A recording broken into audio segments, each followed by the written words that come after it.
మా పార్టీ ఏమని అనుకొని ఆ పార్టీ ఏమని అనుకొని నేను ఒక మాట మాత్రం చెప్పాలనుకుంటున్నాను.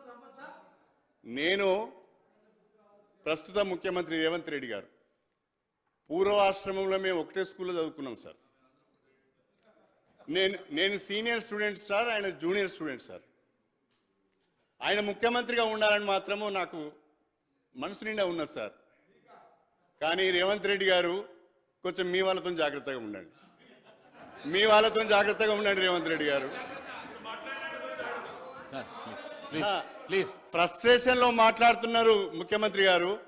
మా వైపు నుంచి మీకు ఏం ప్రమాదం ఉండదు, మీరేం మా గురించి వరి కాకండి, మీ వాళ్ళని జర జాగ్రత్తగా చూసుకోండి. ప్లీజ్ ప్లీజ్ వాళ్ళని జాగ్రత్తగా చూసుకోండి. శ్రీహరి గారు ప్లీజ్ ప్లీజ్. అధ్యక్ష, నేను మా ఫైనాన్స్ మినిస్టర్ గారిని అడుగుతున్నా,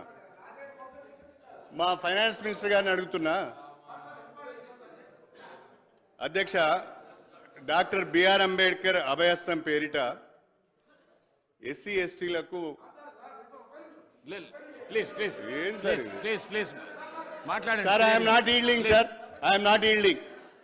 సార్ డాక్టర్ బిఆర్ అంబేద్కర్ అభయస్థం పేరిట ఎస్సీ ఎస్టీలకు ఒక్కొక్కరికి 12 లక్షల రూపాయల చొప్పున ఆర్థిక సాయం అందిస్తాం, వాళ్ళకు ఆర్థిక స్వావలంబన కల్పిస్తాం, ఉపాధి అవకాశాలు కల్పిస్తామని చెప్పారు సార్. చాలా సంతోషం, వి వెల్కమ్ ఇట్. కానీ విక్రమార్కజీ, బడ్జెట్లో దీనికి సంబంధించిన అలొకేషన్ లేదు. ఒకవేళ ఉంటే ఉన్నది అని చెప్పండి, లేకుంటే రేపు పెడతాము, మళ్ళీ రెగ్యులర్ బడ్జెట్లో పెడతామని చెప్పండి. కాకపోతే ఇంకొకటి అధ్యక్ష,